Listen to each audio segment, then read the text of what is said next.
Let's talk about blood pressure, homeostasis. And what homeostasis means is balance. So how is it that our body is able to create balance for our blood pressure? So if this is the heart, and we've got branches of the aorta coming off of it. I haven't been drawing these branches every single time, but this time I think it's quite helpful to see. We've got here the left brachial artery going out to the left arm. And we've got the left carotid artery here. And again, I'm writing left and right from the perspective of the person whose heart this is. And you've got here the right carotid artery and the right brachial artery. So this is blood going to the right arm. And we've got blood going to the right neck. One interesting thing, if you look at the right carotid, is that it bulges right here. In fact, both sides do. And they bulge right before they split. And so that bulge is actually called the carotid sinus, right here. Carotid sinus. And we call it that because a sinus is any cavity. And so this is the right carotid sinus, and this is the left carotid sinus. Another spot I'm going to talk about in this video is the aortic arch, which is right there. So these three spots, the two carotid sinuses and the aortic arch, are really, really interesting, and actually they're very important for learning about how it is that our body is able to create balance in our blood pressure. So at the top I drew kind of a blow-up version of the carotid sinus, and at the bottom is the aortic arch. And if you look closely under a microscope, you'd see nerve endings on the outer layer of the vessel. And so these nerve endings basically join up and form a nerve, and these on the carotid sinus do the same thing. And they are basically going to form two large nerves that go off, and they send information about what's happening in the blood vessel, specifically about stretch. So as blood is pulsing through this vessel right here, this carotid sinus, or as it's pulsing through the aorta even, that wall is being stretched out. And as it gets stretched out, these nerves, they're very special nerves, they're called baroreceptors. Baro meaning pressure, and they're receptors for pressure, so they're baroreceptors. These baroreceptors are feeling the effects of stretch. And what they do is they send a signal down the nerve that tells the brain how much stretch is happening. And so if this is the brain, let's say, and you have here your midbrain, these nerve endings are going to actually go here and tell the brain, communicate information about how much stretch is happening in those vessels. Now we know that the more pressure is in the vessel, the more it's going to stretch. So follow with me in a little example. So let's say we have blood pressure here. And let's say I have my blood pressure of 115/75. And in green, I'll write action potentials per minute. Action potentials per minute. So what happens is that as my blood pressure is 115/75, those nerves are feeling a certain amount of stretch, whatever that amount is. And they're going to send a signal, not just one, but they're going to send a handful. So let's say they send 10 signals. 10 signals. I'm going to draw them out here. 5, 6, let's say 7, 8, 9, and 10. 10 in 1 minute. And actually, let's just imagine that both nerves are doing this, right? So they're doing 10 per minute. Well, that's a pretty normal number, let's say. And this, over time, becomes what the brain regards as my normal set point. The brain starts to assume that if 10 action potentials are fired per minute, then that's pretty normal for me. So it regards this as my normal set point. Now, if my pressure goes up, let's say that I'm running late to an exam or something happens that really worries me and my pressure goes to 140 over 90. Now I have hypertension. And this is my new pressure. This would be much higher than normal. So my body would register this and my nerves would start firing, let's say at 30 times per minute. 30 times per minute. So if they're firing at 30 times per minute, then my body is thinking, or my brain is thinking, well, that's higher than normal. So this must be high. It regards this as high.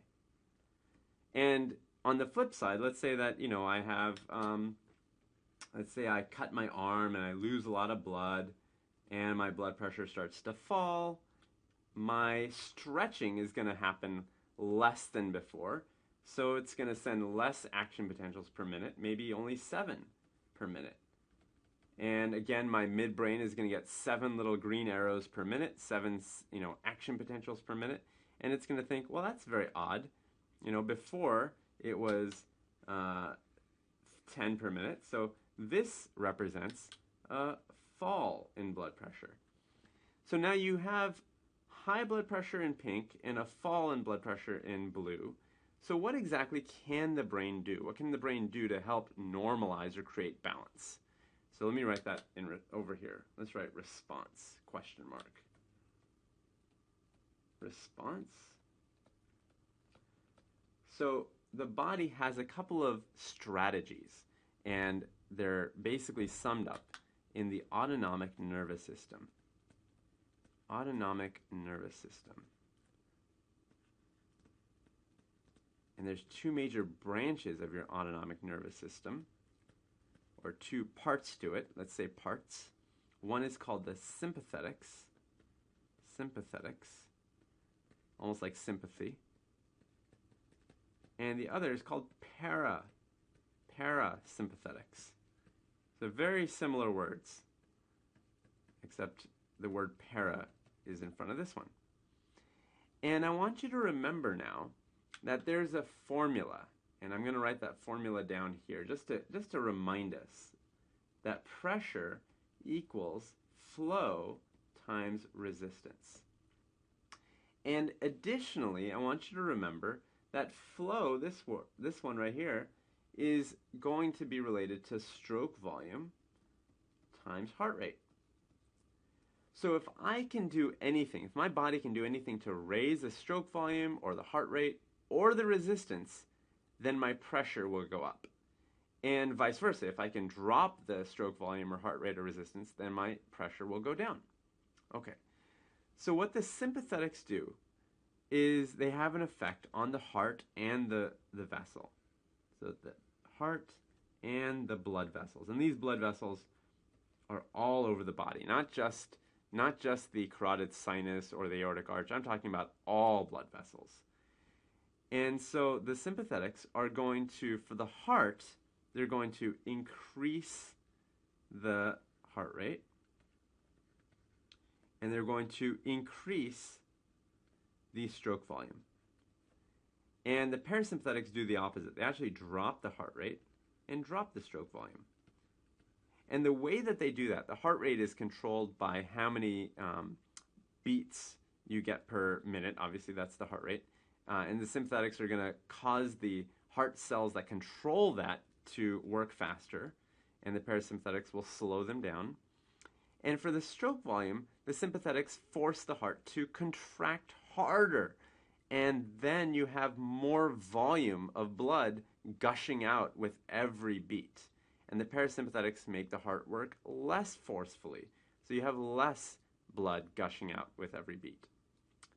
And the sympathetics, finally, they actually cause vasoconstriction. Vasoconstriction. And you guessed it, the parasympathetics do the opposite. So they cause vasodilation. And vasoconstriction and vasodilation basically mean whether the artery stays open or closes down. So for the sympathetics, the arteries and arterioles primarily, mostly it's the arterioles, they start to get smaller. And as they get smaller, that increases resistance. And for the parasympathetics, they will cause the arterioles to get bigger, to dilate, and that will cause the resistance to fall. So taking a quick peek at our equation that I wrote out for you on the right, you can see that the sympathetics basically do everything that will help to increase the pressure. So if you have a pressure, again, of 140/90, then what will happen is your body will see that as a high pressure and will try to get the parasympathetics to be active. We'll activate all the parasympathetic nerves. And if your pressure is low, if it's 90/60, then the body is going to respond by getting all the sympathetics to react. You see how that works? And of course, if your pressure, let's say, is 115/75, and the baroreceptors are firing, the usual 10 times per minute, then there should be really overall no response. So here you would really get no response. Because the body is thinking, well, everything is already balanced, there's nothing for it to do. So this is how the body is able to control blood pressure in a rapid way. So that's the final point I want to make, that the input here, the baroreceptors, these are nerves. And the autonomic nervous system, obviously these are nerves. So the information going in is the baroreceptors. The information going out is the autonomic nervous system. And all of this is happening rapidly. So this is all very rapid. And when I say rapid, I mean on the order of kind of seconds to minutes. So within seconds to minutes, this response can happen. So this is a fantastic example of how your body can take in information really quickly and really respond quickly to help keep your blood pressure balanced.